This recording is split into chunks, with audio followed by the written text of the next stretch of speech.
अस्सलाम वालेकुम, मैं हूं शाहजेब खानजादा। सुप्रीम कोर्ट के हुक्म पर बनाए गए फैजाबाद धरना इंक्वायरी कमीशन ने अपनी रिपोर्ट वफाकी हुकूमत को जमा करा दी है, जो अब सुप्रीम कोर्ट में पेश की जाएगी। मगर इस रिपोर्ट का जो खुलासा सामने आया है उसमें जनरल फैज हमीद को क्लीन चिट दे दी गई है और मौजूदा वजीर आजम शहबाज शरीफ को बतौर उस वक्त के वजीर आला पंजाब चार्जशीट कर दिया गया है। बड़े बड़े दावे करने वाले नून लीगी रहनुमाओं ने भी जनरल फैज हमीद को चार्जशीट नहीं किया है।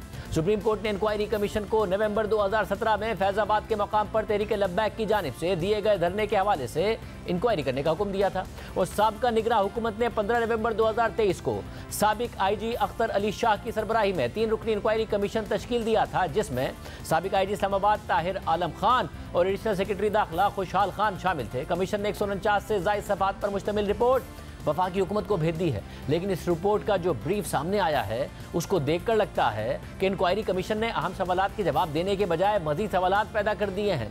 इस रिपोर्ट के खुलासे में लिखा है कि ये नोट करना अहम है कि उस वक्त की पंजाब हुकूमत ने तहरीक लब्बैक के मार्च को लाहौर में रोकने के बजाय इस्लामाबाद जाने दिया। इस्लामाबाद हाई कोर्ट के हुक्म पर पुलिस ने धरना खत्म करने की कोशिश की, जो नाकाम रही और पुलिस और एफसी के 277 से ज़ायद एहलकार जख्मी और 7 जाँ बहक हो गए। इस नाकामी का चेन रिएक्शन पूरे मुल्क में हुआ, जिससे जानी और माली नुकसान हुआ और उस वक्त के वजीर दाखिला हसन इकबाल के बकौल जब कोई और रास्ता नहीं बचा तो ISI की खिदमात हासिल करके तहरीक लब्बैक से बात की गई और एक मुआहिदा करके मुजाहिरीन को मुंतशिर किया गया। रिपोर्ट के खुलासे में लिखा है कि पंजाब हुकूमत के मुताबिक मुजाहिरीन के 12 में से 11 मुतालबात मान लिए गए थे, लेकिन वो वजीर कानून जाहिद हामिद के इस्तीफे पर बजिद थे, जिसके लिए पंजाब हुकूमत भी वफाकी हुकूमत से इसरार कर रही थी। मगर 25 नवंबर 2017 तक वजीर आजम शाहिद खाकान अब्बासी इसके हक में नहीं थे कि अपने वजीर से इस्तीफा ले। रिपोर्ट के मुताबिक इस मामले से मुतासिर होने वाले किसी भी शख्स ने इस कमीशन के सामने रियासत के किसी इदारे या फर्द पर तहरीक लब्बैक के मार्च की सहूलतकारी करने का इल्ज़ाम नहीं लगाया।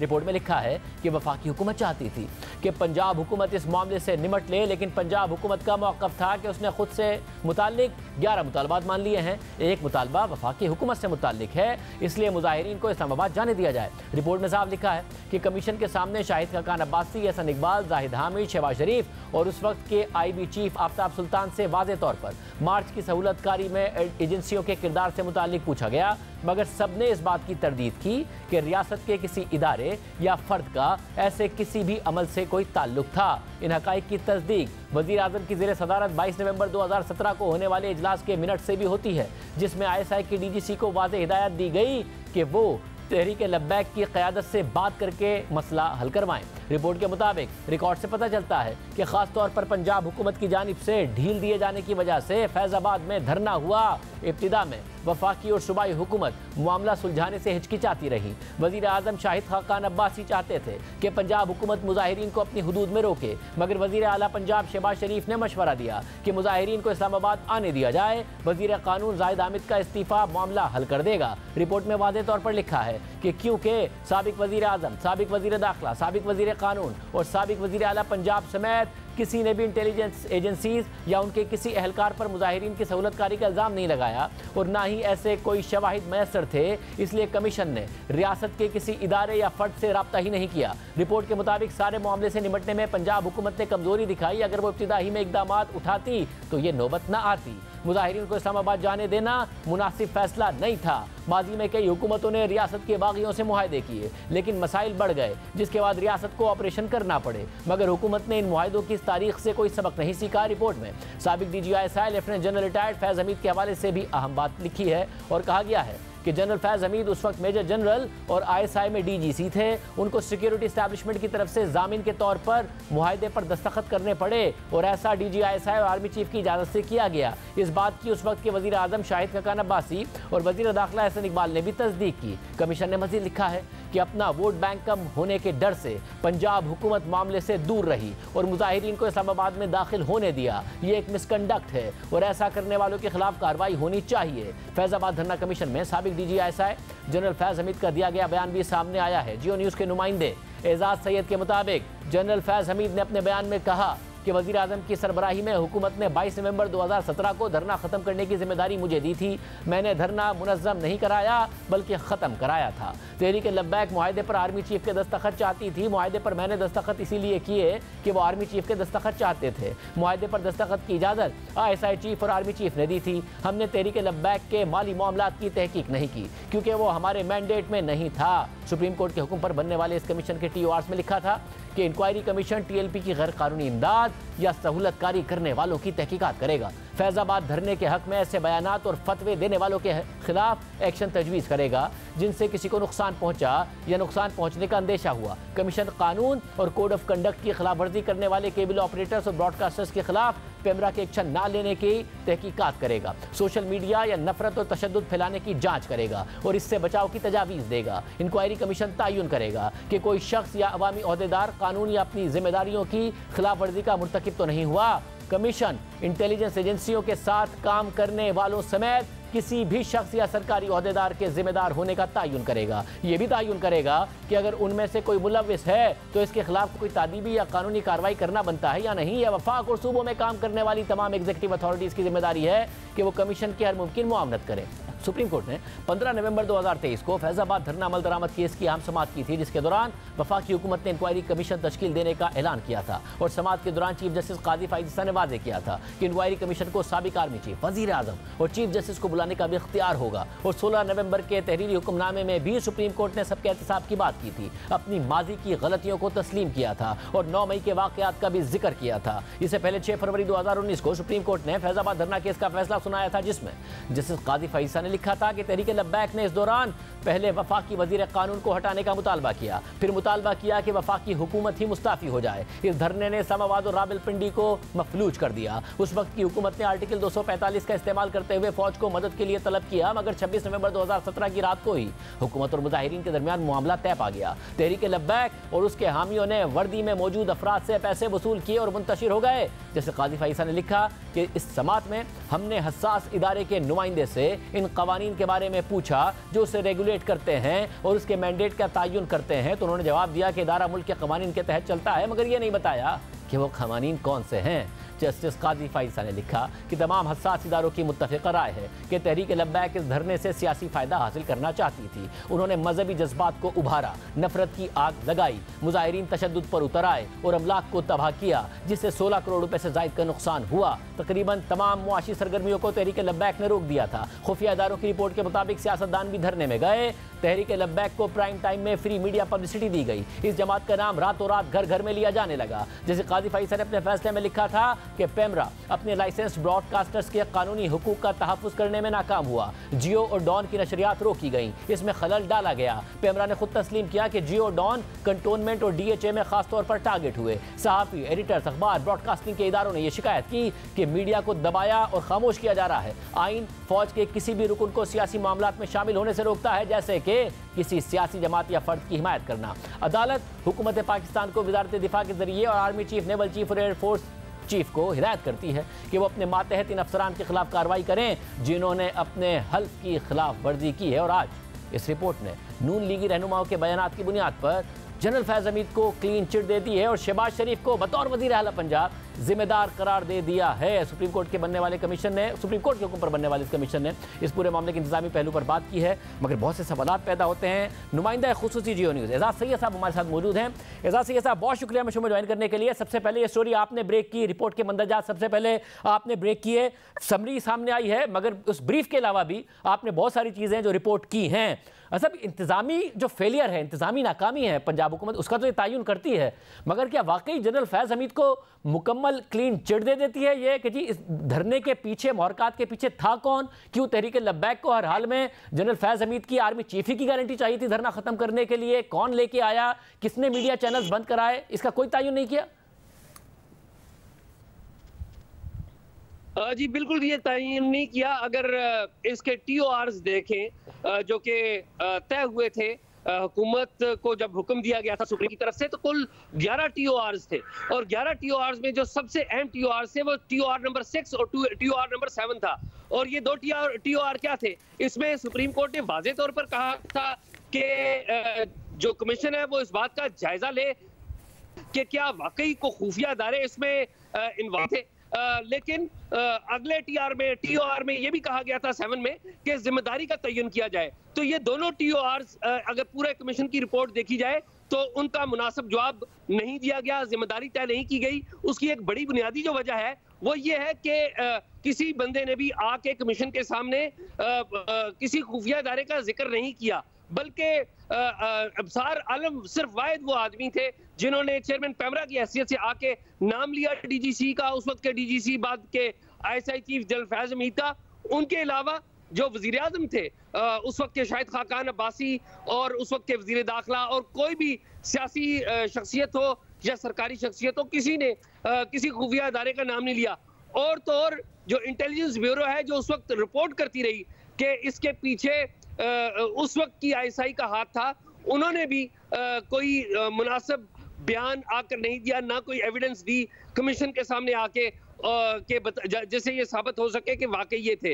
लेकिन at the same time Shahzeb, मैं आपको बताऊं कि जो इस सारी जो रिपोर्ट है, उस रिपोर्ट के जो एनेक्सर्स हैं वो बड़े अहम हैं। उनमें से एक एनेक्सर जो हमारी मालूमात के मुताबिक है वो 22 नवंबर का वजीर आजम हाउस में जो मीटिंग हुई थी उससे मुतल्लिक है, जो कि 23 नवंबर को जारी हुआ था, वो इस रिपोर्ट का हिस्सा है। और उस एनेक्सर का जो पॉइंट नंबर 26 है वो बड़ा अहम है और पॉइंट नंबर 22 भी बड़ा अहम है। वो पॉइंट क्या कहते हैं कि वजीर आजम की ज़ेर सदारत इजलास हुआ और उस वक्त के वजीर आजम ने इस बात पर, सारी सूरत हाल पर गौर किया और इसमें फौजी क़यादत भी थी, सिविलियन क़यादत भी थी, पंजाब हुकूमत के जो वजीर थे राना सोनाला वो भी थे। आगे जाके इसमें जो पॉइंट नंबर 26 है उसमें उस वक्त के डीजीसी ने जो कमेटी जो वो इजलास था उसको कहा कि देखिए कि आल्दो के जो एहतजाजी मुजाहिरीन हैं उनकी तादाद कम है, लेकिन उन पर फोर्स ना इस्तेमाल की जाए। बल्कि डीजीसी जो उस वक्त के थे फैज हमीद, उन्होंने ये भी कहा था कि इनके जो जानसार हैं इस जमात के वो पूरी मुल्क में हैं तो वो नुकसान पैदा कर सकते हैं। और आगे 28 नंबर जो जो मिनट है इसका, उसमें डीजीसी की जिम्मेदारी लगाई जाती है कि वो मुज़ाकरात करें और बाद में उसी पॉइंट में आगे एक ज़ैली शिक में कहा जाता है कि ऑपरेशन जो होगा इन एहतजाजी मुजाहिरीन के खिलाफ, उसका जो ओवरऑल इंचार्ज होगा वो उस वक्त के डीजी रेंजर्स होंगे। तो ये सूरत हाल है उस वक्त की। अच्छा, मगर अब अहम बात यह है कि जैसा कि आपने बताया कि ये जितने भी सियासतदान हैं बड़े बड़े दावे करते थे, उन्होंने जाके कमीशन के आगे नहीं ये बात की, मगर कम से कम जो अबसार आलम साहब हैं जो उस वक्त चेयरमैन पैमरा थे, उन्होंने बताया, वो पहले भी मीडिया पर आकर भी कह चुके हैं। अब ये कमीशन बना सुप्रीम कोर्ट के हुक्म के तहत और सुप्रीम कोर्ट के फैसले में बाकायदा लिखा हुआ है कि कैसे उस धरने के दौरान जियो की और डॉन की नशरियात बंद की गई। अब कैंट में और डीएचए में की गई तो किसी सियासतदान ने तो की नहीं होगी, किसने कराई होगी ये वाज़े तौर पर पता है। अब अबसार आलम साहब भी बता रहे हैं कि कुछ वो बता चुके हैं कि किस तरह वो चैनल जो उस वक्त नफरत अंगेजी फैला रहे थे मजहबी बुनियादों पर इस धरने के दौरान, उनको खोलने के लिए किस तरीके से राब्ता किया गया और किसने दबाव डाला। तो उसके बावजूद उनके कहने पर भी जिम्मेदारी नहीं डाली, उनके कहने पर भी कोई तहकीक नहीं की, कोई बात नहीं की, कोई जिम्मेदारी नहीं डाली इन्होंने। जी बिल्कुल, उनके कहने के ऊपर कमीशन के अंदर बात हुई थी और मेरी इतलात के मुताबिक इसके ऊपर एक बात तय हुई थी कि सिर्फ इस हद तक ये बात साबित होती है कि उस वक्त के जो डीजीसी थे वो टीवी चैनल एक खुलवाना चाहते थे और उसमें उनकी वाज़ेह इन्वॉल्वमेंट नजर आई। लेकिन कमीशन के अरकान ने कहा कि हमारे पास कोई सबूत नहीं है कि वाकई वो धरने के पीछे थे या नहीं थे। और दूसरी जो शाहजेब अहम बात है ना, जो यहाँ पर नोट नहीं हो रही, वो ये है कि उस वक्त की जो सियासी क़यादत थी वो तकसीम थी और इसका सबूत मिलता है उस वक्त के जो सेक्रेटरी इंटीरियर हैं अरशद मिर्जा, उन्होंने बयान दिया है कमीशन के सामने। उन्होंने कमीशन को बताया कि उस वक्त इतनी तकसीम थी कि उन्हें वजीर आजम हाउस में उस वक्त के वजीर आजम शाहिद खाकान अब्बासी ने बुलाया था और एक और साहब भी थे और उस वक्त के जो चीफ मिनिस्टर पंजाब थे शहबाज शरीफ वो भी थे। तो दोनों के दरमियान इतना शदीद इख्तलाफ हुआ कि उस वक्त के वजीर कानून जाहिद अहमद का इस्तीफा लिया जाए या ना लिया जाए। जो शाहिद अब्बासी थे, शाहिद खाकान अब्बासी वजीर आजम, वो कहते थे कि वजीर कानून का इस्तीफा नहीं लिया जाना चाहिए, जबकि पंजाब के चीफ मिनिस्टर थे शहबाज शरीफ, वो कहते थे कि इस्तीफा लिया जाना चाहिए। तो जो अरशद मिर्जा हैं उन्होंने कमीशन को जो बयान दिया है उसमें वाज़े तौर पर बताया है कि इतनी दोनों के दरमियान तलखी हुई कि वो शर्मिंदा होकर उस इजलास से, उस मीटिंग से बाहर निकल कर आ गए। अच्छा, ये बड़ी अहम बात है। और ज़ाहिर पंजाब हुकूमत का जो फेलियर था उस पर उस ज़माने में भी सवाल उठा था, हमने भी अपने प्रोग्राम में बहुत सारे सवाल उठाए थे, मगर वो इंतज़ामी बुनियादों पर धरने से डील करने के हवाले से था। जैसे आपने बताया कि एक चैनल जो है उसको खुलवाना चाहते थे जनरल फैज़ हमीद, तो कमीशन कम अज़ कम उस वक्त उस चैनल की नशरियात ही देख लेता उठाकर कि उस चैनल ने उस वक्त क्या धरने के सपोर्ट कर रहा था, वो तहरीक लब्बैक का या नहीं कर रहा था। और जब उस चैनल की नशरियात देखता तो कमीशन को अंदाजा हो जाता कि जनरल फैज़ हमीद क्यों उस चैनल को खुलवाना चाह रहे थे। इतना काम भी इस कमीशन ने करने की क्या कोशिश नहीं की। वो ये देख लेता कि फैज़ाबाद धरना केस का जब फैसला आया तो जनरल काजी फाइसा के खिलाफ क्यों जो है बाकायदा तौर पर रेफरेंस आया। अब तो इमरान खान भी मान चुके कि वो फौज के कहने पर आया था, फिर जब उसके रिव्यू में गई तो सारी जमातें एक साथ गई, फिर रिव्यू भी साथ विड्रॉ किया। ये भी इस कमीशन ने नहीं देखने की कोशिश की कि ये काम कौन करा रहा था। जी बिल्कुल, मेरी जहां तक मालूमात है कमीशन की प्रोसीडिंग्स को मैं बड़े क्लोजली कवर करता रहा हूं। मेरे ख्याल में कमीशन के अंदर तकसीम थी, 2 साबिक पुलिस अफसर थे और एक हाजिर सरबरस्त सरकारी अफसर था।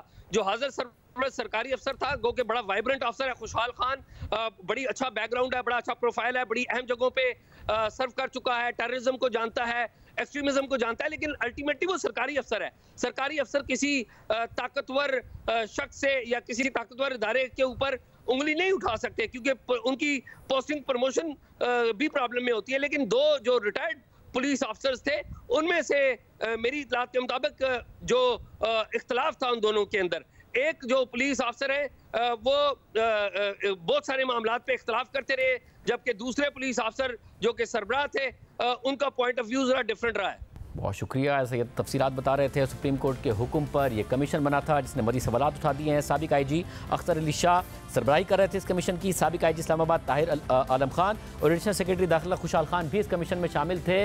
और हमने उन तीनों को प्रोग्राम में आने की दावत दी है, मगर तीनों नहीं आए हैं। बहुत से सवालात उनसे करने हैं जिनके जवाब अभी आना बाकी हैं। वो तफसीली रिपोर्ट में होंगे या नहीं होंगे, सवालात इस हवाले से उठ रहे हैं क्योंकि सुप्रीम कोर्ट ने यह सवाल उठाया था कि धरने के असल मुहरकात क्या थे, मुजाहिरीन को एक गलत और झूठे बयानिए की बुनियाद पर नफरत अंगेजी पर किसने उभारा और कौन उन्हें इस्लामाबाद लाकर हुकूमत को मफलूज करने का सबब बना था। इस सवालात के जवाब आना भी बाकी हैं। इस मामले का अहम किरदार उस वक्त के वज़ीर आज़म शाहिद खान अब्बासी थे। 29 सितंबर 2023 को हमने और दीगर सवालात उनके सामने भी रखे थे, जिस पर शाहिद खान अब्बासी ने भी उस वक्त की पंजाब हुकूमत को कसूरवार ठहराया और कहा था कि पंजाब पुलिस ने मुजाहिरीन के इस्लामाबाद पहुँचने में कोई रुकावट नहीं डाली। बाद में भी पंजाब पुलिस की कोई सपोर्ट नहीं मिली।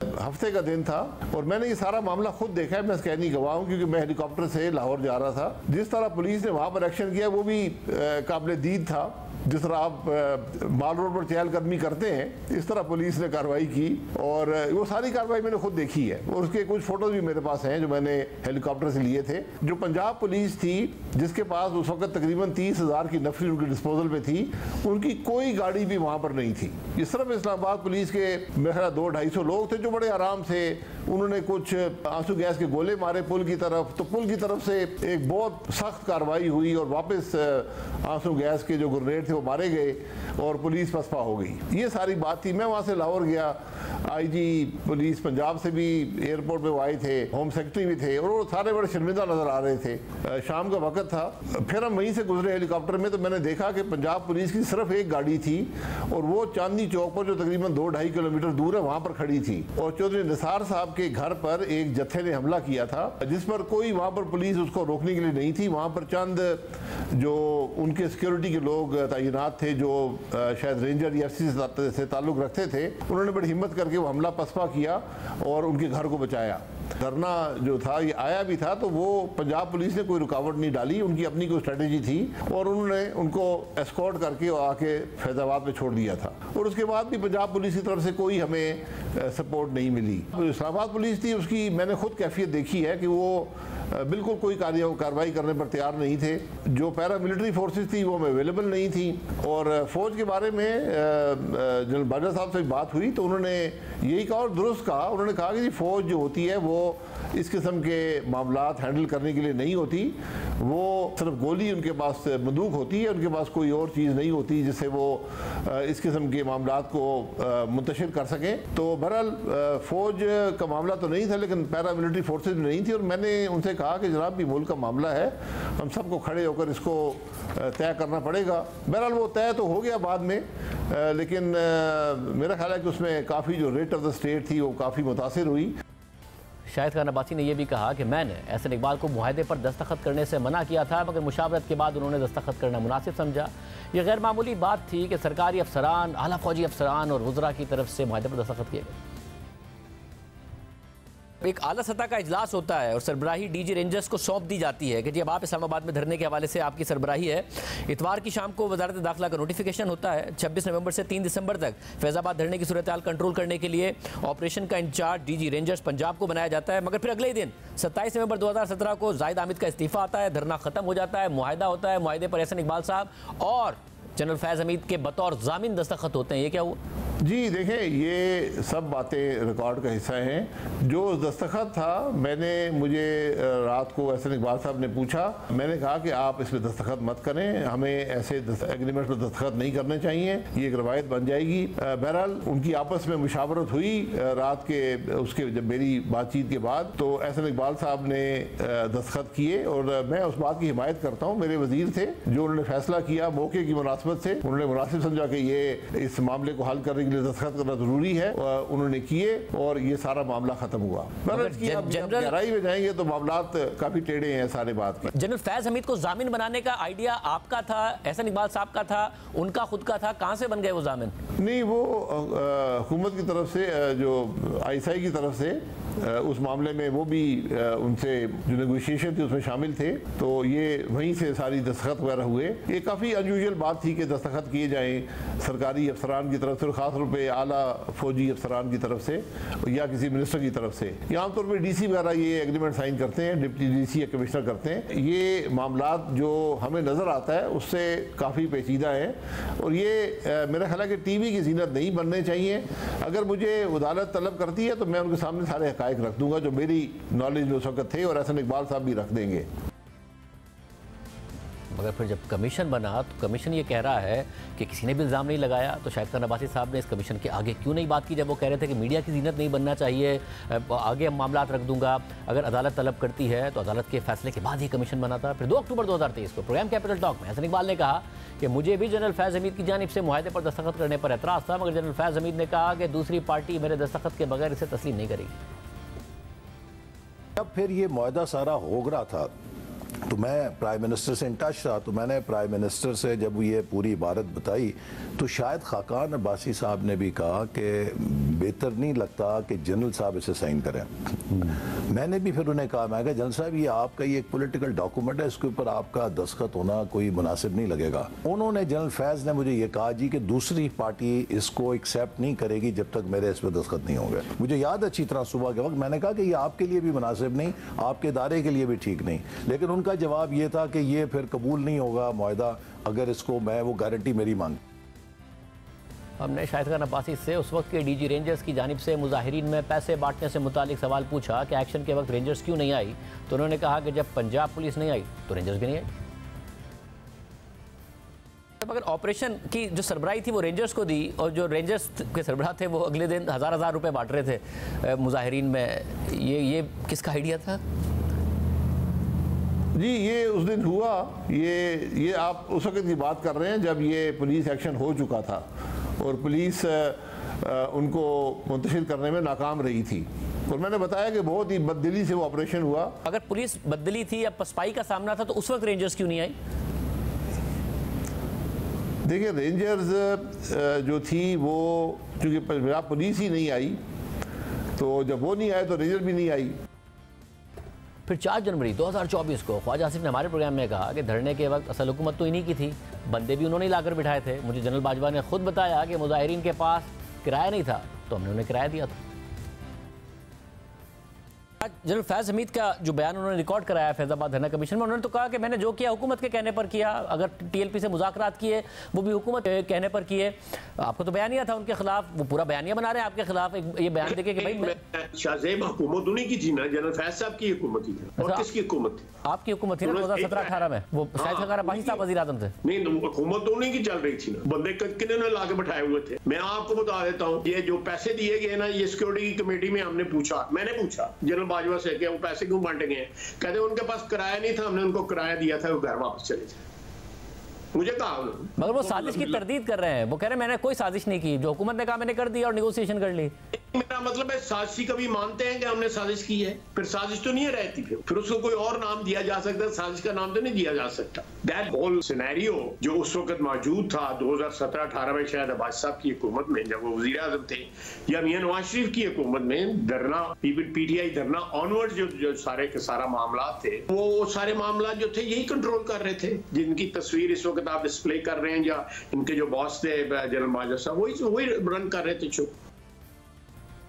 जबकि साबिक वज़ीर आज़म शाहिद खान अब्बासी ये भी कह चुके हैं कि एक ट्रुथ कमीशन बनना चाहिए कि रेंजर्स और FC के होने के बावजूद मुजाहिरीन को क्यों नहीं उठा सकते।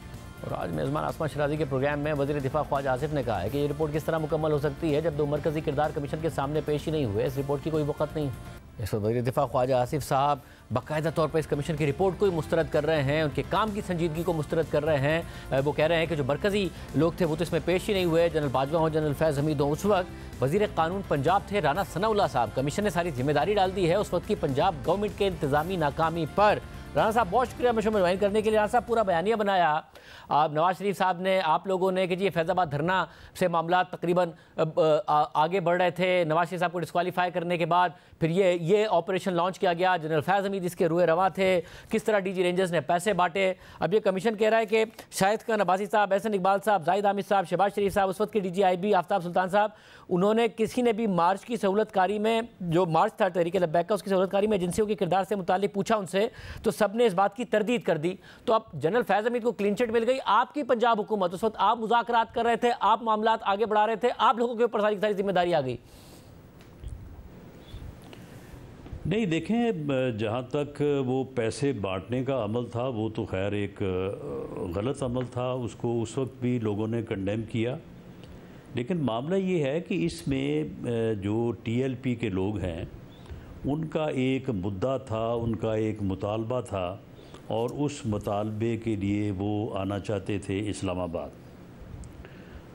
वहाँ पे उन्होंने लाहौर में जब वो इकट्ठे हुए और उन्होंने इस्लामाबाद की तरफ मार्च करने का फ़ैसला किया, उस वक्त तमाम इंटेलिजेंस एजेंसीज़ ने, उसमें IB, स्पेशल ब्रांच, ISI, तमाम इंटेलिजेंस एजेंसीज़ ने बाकायदा ये मुफस्सर रिपोर्ट्स दी पंजाब हुकूमत को, उस वक्त के चीफ मिनिस्टर को, मैं लॉ मिनिस्टर था, कि जनाब अगर आप इनको यहाँ पे रोकेंगे तो यहाँ पे हलाकतें होंगी और बेहतर है कि इनके साथ बैठ के बात की जाए। तमाम एजेंसीज़ की रिकमेंडेशन के ऊपर वहाँ पे उनके साथ मुज़ाकरात हुए। जो TLP की मेन लीडरशिप थी, जिसमें अफजल कादरी साहब थे, बाकी उनके लोग थे, वो मेरे साथ 7 क्लब रोड जो वज़ीर आला का ऑफ़िस है वहाँ पे बैठे। उन मुज़ाकरात के नतीजे में उनके साथ ये तय हुआ कि वो पुरअमन तरीके से इस्लामाबाद तक जाएंगे और इस्लामाबाद में जाके वो बैठेंगे धरने की सूरत में। उस वक्त इस मामले की जो वो मामला उस वक्त था वो हल्फनामे में तब्दीली का, उसकी इंक्वायरी जो है वो कमेटी हेड कर रहे थे राजा ज़फ़रुल हक साहब। उन्होंने कहा कि राजा ज़फ़रुल हक साहब की रिपोर्ट अगर आ जाए, उसमें जो लोग ज़िम्मेदार ठहराए जाएँ उनको ज़िम्मेदारी, उनके ख़िलाफ़ कार्रवाई की जाए, हम उसी वक्त वहाँ से अपना जो धरना है उसको उठा लेंगे, या जो वज़ीर कानून है जिनके ऊपर ये ज़िम्मेदारी प्रेमा फ़शाई इस वक्त डर रही है वो रिज़ाइन कर दें। इस मुआहदे के तहत उनको अलाउ किया गया और उन्होंने उस मुआहदे की पाबंदी की। रास्ते में वो उनको 3-4 दिन लगे, रास्ते में कोई उन्होंने तोड़ फोड़, इवन ट्रैफिक तक भी उन्होंने जो है वो उसमें रुकावट नहीं डाली और वो यहाँ पे इस्लामाबाद पहुँच गए। हमारा ये ख्याल था कि इनके पहुँचने तक राजा ज़फ़रुल हक साहब की रिपोर्ट आ जाएगी और ये मसला रिज़ॉल्व हो जाएगा। इनको रिपोर्ट देंगे और ये अपनी बात के मुताबिक जो है वहाँ से उठ जाएंगे। लेकिन राजा ज़फ़रुल हक की रिपोर्ट जो है वो बदकिस्मती से आज तक नहीं आ सकी। वैसे मगर इसमें मसला ये है, उन 4 दिनों में जो हम एक्सपेक्ट कर रहे थे, आप लोग मुज़ाकरात कर रहे थे ये लोग वज़ीर कानून का इस्तीफ़ा मांग रहे थे और क्योंकि आपका ये मौक़िफ़ था यानी कि पंजाब गवर्नमेंट का कि जी हमसे मुंसलिक ये मुतालबा नहीं है, तो अपना जो बोझ था वो आपने वफाकी हुकूमत पर मुंतकिल किया और कहा कि जी वहाँ चले जाए। हालांकि वफाकी हुकूमत भी नून लीग की थी, मगर शहबाज शरीफ साहब ने अपना बोझ वफाक में मुंतकिल किया कि जाके उनसे मांगे, क्योंकि शाहिद खान अब्बासी साहब मान नहीं रहे थे इस्तीफे के लिए। ऐसा बिल्कुल नहीं है, ऐसा बिल्कुल नहीं है। कोई बोझ मुंतकिल करने वाली बात नहीं थी। हमारा ये ख्याल था और उस वक्त वफाकी हुकूमत के लोगों का भी ये ख्याल था, मेरी उनसे बात भी उस वक्त हुई कि राजा ज़फ़रुल हक साहब की रिपोर्ट जो है वो अगले 3-4 दिन में आ जाएगी और उसके मुताबिक अगर कोई कसूरवार ठहराया गया तो उसके ख़िलाफ़ कार्रवाई होगी। यही उनका मुतालबा था। उसके बाद वो जब यहाँ पे आ गए तो पंजाब गवर्नमेंट ने, हमने कोई रिस्पॉन्सिबिलिटी जो है वो मुंतकिल नहीं की।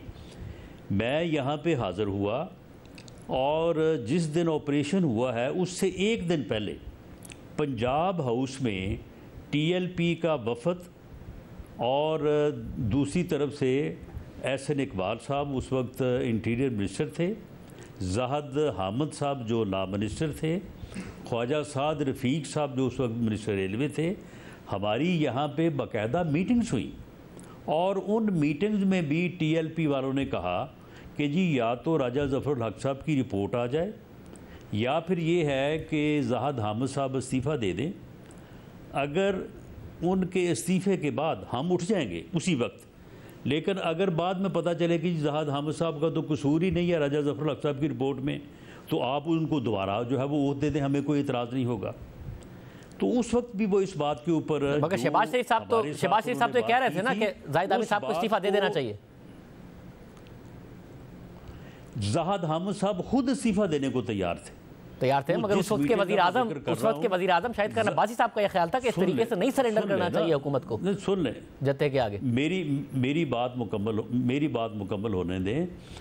जिस मीटिंग की मैं बात कर रहा हूँ वो पंजाब हाउस में 2 मीटिंग्स हुई और उन मीटिंग्स में TLP वाले भी उठने को तैयार थे उसी मुआहदे के मुताबिक जिसके ऊपर वो आके यहाँ पे बैठे थे, और ज़ाहिद हामिद साहब को भी कोई एतराज़ नहीं था इस्तीफ़ा देने पे। लेकिन उस वक्त तक ये बात किसी हद तक बन चुकी थी या जहन बन चुका था कि जी हाई कोर्ट ने हुक्म दे दिया है, तो अब उस हुक्म के ऊपर अमल करते हुए जो है ना ब्यूरोक्रेसी जो है और फ़लाँ साहब जो है वो ऑपरेशन करना चाहते हैं। हमारी उस वक्त भी पंजाब गवर्नमेंट की भी और एजेंसीज़ की भी ये राय थी कि ये ऑपरेशन जो है ये फैटल होगा, इस ऑपरेशन के नतीजे में हलाकतें होंगी। और ये फिर 2 साल बाद जब ये दोबारा TLP ने जो है वो एहतजाज किया और लॉन्ग मार्च किया, जब इमरान खान की गवर्नमेंट थी और वहाँ पे पंजाब में उस्मान बुज़दार थे, वहाँ पे लाहौर में इनको रोकने की कोशिश की गई थी, फिर रुक गए थे वो, और फिर कितना नुकसान हुआ था लाहौर में, उसके बाद फिर रास्ते में। तो राज साहब मुझे बताइए कि उस वक्त कि आपकी जमात से और तदब्बर से काम लिया गया, ना कि इसको आप कहें कि ये कोई इंतजामी फेलियर था। अब ये रिपोर्ट तो जाहिर है ये इंतजामी फेलियर की जिम्मेदारी डाल रही है, मगर आप लोगों की एक पोजीशन रही, वो सही नताइज पे जो है वो कमीशन ने पहुंचने की कोशिश ही नहीं की। वैसे एक तो है इंतजामी मामला, दूसरा है कि इस धरने के पीछे था कौन। ये मामला जो आप लोग इल्जामात लगाते रहे कि जनरल फैज़ हमीद थे, जनरल बाजवा थे, अब और ये भी कहते रहे कि जी जब जिस दिन कोई अदालती तहकीकात होगी ना, हम उस दिन ये सारी की सारी बातें रखेंगे। शाहिद खान अब्बासी साहब भी ये कहते थे, बाकी रहनुमा भी, अब SN इकबाल साहब गए, शाहिद खान अब्बासी साहब गए, शहबाज शरीफ साहब, किसी ने नहीं कहा। कम अज़ कम ये रिपोर्ट की जो समरी आई है वो तो यही बता रही है। सिर्फ एक अबसार आलम साहब हैं जो अपनी बात पर कायम रहे कि जी मुझे जनरल फैज़ हमीद ने ये बात कही थी। अभी जो एजाज़ सईद साहब तफसीलात बता रहे हैं कि कौन से चैनल हैं जिनको खोलना है, जो उस वक्त नफरत अंगेज़ी इस हवाले से फैला रहे थे, तो पीछे हट गई है नून लीग। आप लोग नहीं समझते कि जनरल फैज़ हमीद, जनरल बाजवा इस धरने के पीछे थे? देखें, जो बात स्पेसिफिक इस इवेंट से मुतल्लक है वो बात मैंने आपके सामने रखी है। बाकी फैज़ हमीद साहब के ऊपर या मुख्तलिफ एजेंसियों के ऊपर ऐसी तंजीमों को प्रमोट करने या इनको जो है वो अपने हाथ में रखने के जो मामला था वो एक अलग तफसील है। वैसे मगर एक अलग तफसील होगी, मगर आप बहुत इन्फॉर्म्ड मिनिस्टर थे राणा सनाउल्लाह साहब, आप बहुत इन्फॉर्म्ड मिनिस्टर थे। और अगर और फैजाबाद धरना केस के बाद ही चीफ जस्टिस काजी फाइज ईसा के खिलाफ उस वक्त बतौर जज रेफरेंस आया, आज इमरान खान मानते हैं, फिर सारे के सारे रिव्यू में चले गए, एक साथ उन्होंने फिर रिव्यू बाद में वापस भी ले लिया। तो ये सारे काम कोई नहीं करा रहा था, ये ऐसे ही हो रहे थे। आज आपकी जमात बिल्कुल पीछे हट गई है सारे मामले से कि जनरल फैज़ हमीद इन्वॉल्व थे सब में। देखें इसमें शाहजेब समझने वाली बात यह है कि ये जो इस किस्म की तंजीमें होती हैं जैसे TLP है या इसमें और भी तंजीमें हैं, वो बाज़ औक़ात बनाने वाले उनको बना लेते हैं और उनसे कोई एक आध मकसद अपना ले लेते हैं, लेकिन उसके बाद में वो उनके हाथ में नहीं रहती। ये TLP जो है ये नो डाउट कि फैज़ हमीद साहब से इनका तल्लुक़ था, वो इनकी मानते भी थे, ये भी उनकी मान लेते थे, लेकिन TLP बाज़ मामलात में मैंने बड़ा करीब से देखा उस वक्त, वो कोई ऐसा नहीं था कि वो इनकी जेब में थी कि जो ये कहेंगे वो करेंगे, जहाँ से कहेंगे वो हट जाएंगे। वो अपनी बात पे अड़ते भी थे, वो अपनी बात पे ज़िद भी करते थे। तो इस मामले पे जिस मामले पे उन्होंने स्टैंड लिया था, तो उस मामले में वो फैज़ हमीद साहब की कोई उन्होंने नहीं सुनी या वो उनके मतहत नहीं थे वो कि जी आप पीछे हट जाएं तो वो पीछे हट जाएंगे। मेरे साथ जब वहाँ पे उन्होंने अच्छा, मगर फिर वो दस्तखत तो उन्होंने कराया। तो एक तो आपने बात की कि ऐसी जो तंजीमें होती हैं वो बनाने वालों की हमेशा बात नहीं मानती हैं। हमारी तो माशाल्लाह तारीख इस मामले से भरी पड़ी है, तालिबान से लेकर दीगर मामलात तक के जो प्रॉक्सी बनाई हैं उसने बाद में रियासत को ही आंखें दिखाई हैं और फिर रियासत ही उनके आगे बेबस नजर आई है। तो यहाँ तक तो आपकी बात हमारी तारीख को देखते हुए दुरुस्त नजर आती है, मगर फिर दस्तखत तो जनरल फैज़ हमीद को ही करने पड़े, उसी पर उन्होंने माना नहीं। वो TLP वाले कहते थे। हाँ, तो फिर आप कह रहे हैं ना उनकी भी ना सुनते, पर उन्होंने दस्तखत जब जनरल फैज़ हमीद ने कर दिए तो TLP ने मान लिया। मैंने अर्ज किया कि एक दिन पहले TLP वालों ने पंजाब हाउस में हमारे साथ मीटिंग में कहा कि जी 3:30 बजे आप 4 बजे नाम मिनिस्टर साहब का इस्तीफ़ा दें, हम 7 बजे वहाँ पे कोई नहीं होगा, बिल्कुल मैदान साफ होगा, हम उठ जाएंगे। लेकिन वो बात हमने ना मानी। तो उसके बाद फिर वो जो मुआहदा हुआ, जिस मुआहदे के ऊपर वो चाहते थे कि फैज़ हमीद साहब दस्तखत करें, तो फिर इस्तीफ़ा ही हुआ था ना लॉ मिनिस्टर का। वही बात मानी ना फिर एक दिन बाद भी, ऑपरेशन करने के बाद भी लॉ मिनिस्टर ने इस्तीफ़ा दिया, वहाँ से उठ गए वो। बहुत शुक्रिया अंसर साहब की गुफ्तगू आपने सुनी। प्रोग्राम ब्रेक शामिल करते हैं।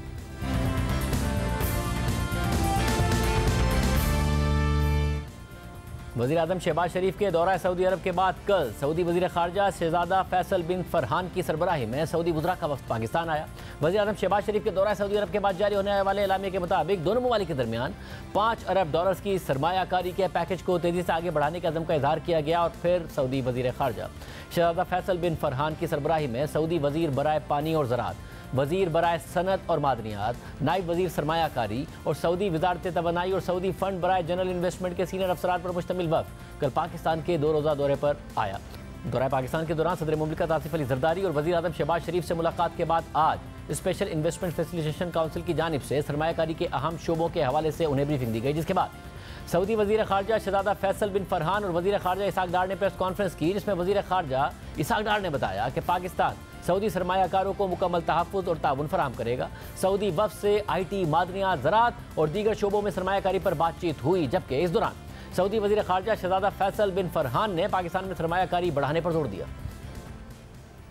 Visit comes as a result of the meeting between His Excellency the Prime Minister and His Royal Highness the Crown Prince, after which the Crown Prince instructed that this delegation be formed and come in very quick succession after that meeting to follow up on the discussions, the very fruitful discussions between the two leaders. I can say that there is significant opportunity to increase the level of investment that is already on the table, and we saw today significant other opportunities that we can pursue. So what I will say is that we were very impressed. We were not just impressed impressed by the breadth of opportunities that exist. We were impressed by actually the format. This gave us some very, very significant confidence that we will be able to move forward on those projects that we decide to identify as worthy of investment. Because this new format, a real interagency, intergovernmental approach focused on getting things done, this is something that we were very, very enthusiastic about. We will continue to work together for our economic prosperity, but also for the security of our region and of the world.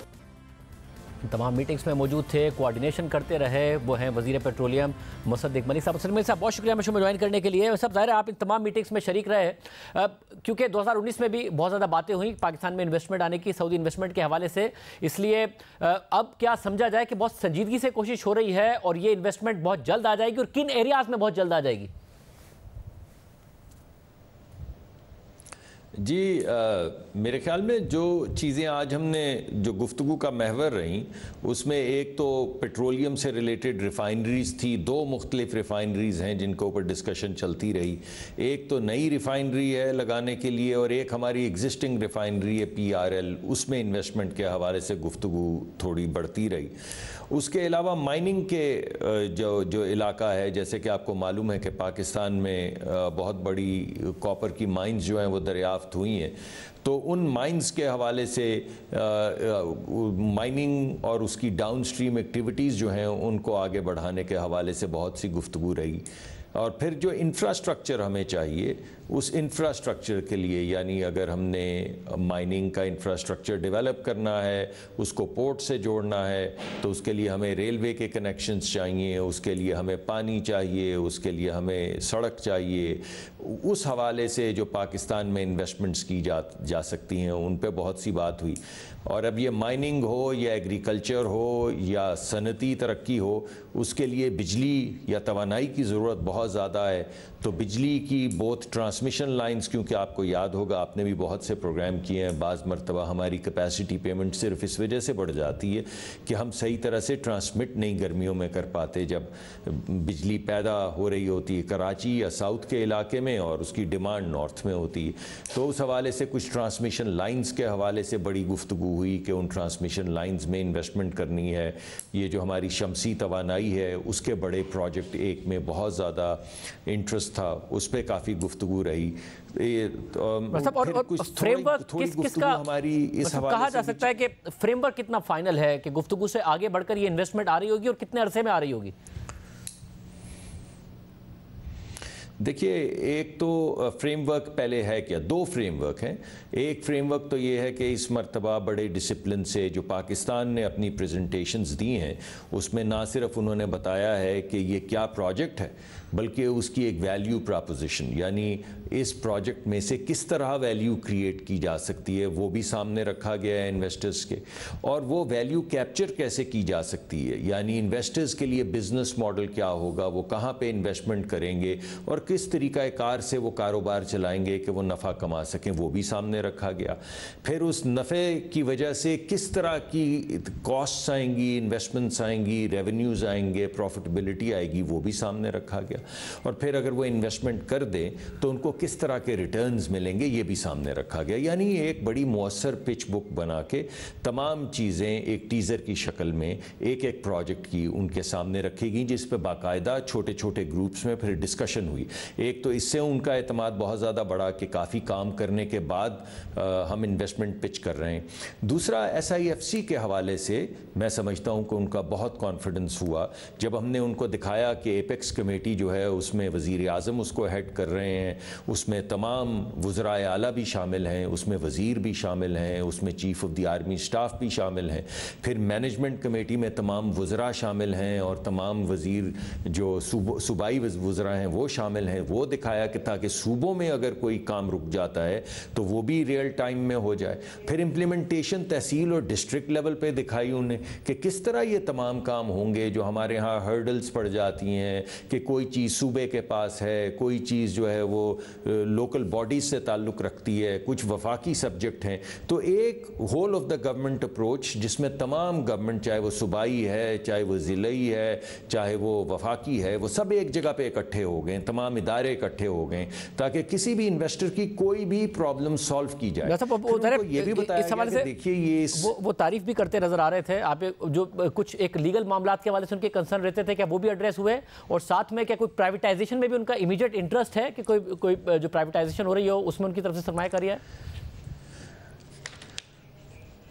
देखिए, एक तो ये कबल अज़ वक्त होगा किसी भी इन्वेस्टर के बिहाफ पे ये कहना कि वो किस चीज़ में इन्वेस्ट करेंगे, लेकिन जो हमारी प्राइवेटाइजेशन का प्रोसेस है उसमें ना सिर्फ हुकूमत को यानी सऊदी अरेबिया की हुकूमत को दावत दी गई है कि वो पार्टिसिपेट करे, बल्कि उससे ज़्यादा अहम बात यह है कि उनके प्राइवेट सेक्टर को दावत दी गई है। उनके वज़रा के ज़रिए, आपको मालूम है उनके वो वज़ीर जो इंडस्ट्रीज़ के वज़ीर हैं वो भी तशरीफ़ लाए हुए थे, हिज एक्सीलेंसी बंदर अल खुरैस, और उनके जो एग्रीकल्चर और पानी और क्लाइमेट के वज़ीर थे अब्दुर्रहमान अल फदले, वो भी तशरीफ़ लाए हुए थे। तो उनका एक बहुत बड़ा वफ़द था जिसमें कोई एक वज़ीर नहीं, 3-4 वज़ीर थे। फिर उनके रॉयल कोर्ट के जो वज़ीर हैं वो भी तशरीफ़ लाए हुए थे, बल्कि उनको मुकर्रर किया गया है क्राउन प्रिंस के कोर्ट के जो वज़ीर हैं, जो उनके एडवाइज़र हैं, उनको पाकिस्तान की इन्वेस्टमेंट्स के लिए पॉइंट पर्सन मुकर्रर किया गया है। तो ये बहुत बड़ी बात है कि कोर्ट के जो वज़ीर हैं उनको ये जिम्मेदारी दी गई है कि वो पाकिस्तानी इन्वेस्टमेंट्स को ज़ेरे बहस लाएं और इस सब में उनका जो इमीडिएट मेक श्योर करें कि अगर पाकिस्तान एग्रीकल्चर में है, माइनिंग में है, अगर प्राइवेट सेक्टर भी आता है गवर्नमेंट के अलावा, तो पाकिस्तान की कैपिटल मार्केट्स में है, तो ज़ाहिर है बढ़ने के बावजूद एक अच्छी वैल्यू रखती हैं, रीजन के मुकाबले में लो मल्टीपल्स रखती हैं। किस तरफ ज़्यादा इंटरेस्ट आपको नजर आया? देखिए, सबसे ज़्यादा तो जो उनका इंटरेस्ट नज़र आया वो माइनिंग में नज़र आया, बिकॉज़ आपको मालूम है कि दुनिया में एक रेवोल्यूशन है इलेक्ट्रिफिकेशन का जो आ चुका है। अब ये तमाम दुनिया के अंदर जो इलेक्ट्रिफिकेशन हो रही है, चाहे वो इलेक्ट्रिक गाड़ियाँ हों, इलेक्ट्रिक मोटरसाइकिलें हों, वगैरह वगैरह, इसका जो इंफ्रास्ट्रक्चर है वो कॉपर है। कॉपर के बगैर इलेक्ट्रिफिकेशन नहीं हो सकती। तो कॉपर की आने वाले वक्त में डिमांड बहुत ज़्यादा बढ़ने वाली है, और हमारे पास दुनिया की सबसे बड़ी कॉपर माइंस हैं अब, तो उसमें उनका इंटरेस्ट बहुत ज़्यादा था। दूसरा जो उनका इंटरेस्ट था, अगर इलेक्ट्रिफिकेशन हो जाती है तो ऑब्वियसली ये पेट्रोलियम वाली गाड़ियां तो कम होना शुरू हो जाएंगी। तो हर जो मुल्क जहाँ पे क्रूड पैदा होता है उसकी कोशिश ये है कि वो क्रूड से रिलेटेड कोई ऐसा काम करे कि अगले 20-25 साल के लिए उसका क्रूड लॉक हो जाए, यानी उसका क्रूड जो है वो फ़रोख्त होता रहे। तो हमने जो नई प्रपोज़ल अभी हमारे सामने आई वो ये है कि हम वहाँ से क्रूड लेके सिर्फ पेट्रोलियम ना बनाएं, हम वहाँ से क्रूड लेके केमिकल्स बनाएं, क्योंकि केमिकल्स की डिमांड तो कभी भी दुनिया में ख़त्म नहीं होगी। तो इसमें भी बड़ा हाई लेवल इंटरेस्ट था कि अगर वो ख़ाम तेल जिससे पेट्रोल बनता है, अगर उस ख़ाम तेल से हम तमाम केमिकल्स बनाना शुरू कर दें जिनको पेट्रोकेमिकल्स कहा जाता है, जिनकी पूरी दुनिया में एक बैनुल अक़वामी मंडी है, तो वो 20-25 साल के लिए ख़ाम तेल जो है वो लॉक हो जाएगा। उसमें बड़ा इंटरेस्ट था। बहुत शुक्रिया मलिक साहब हमारे साथ मौजूद थे। अल्लाह हाफ़िज़।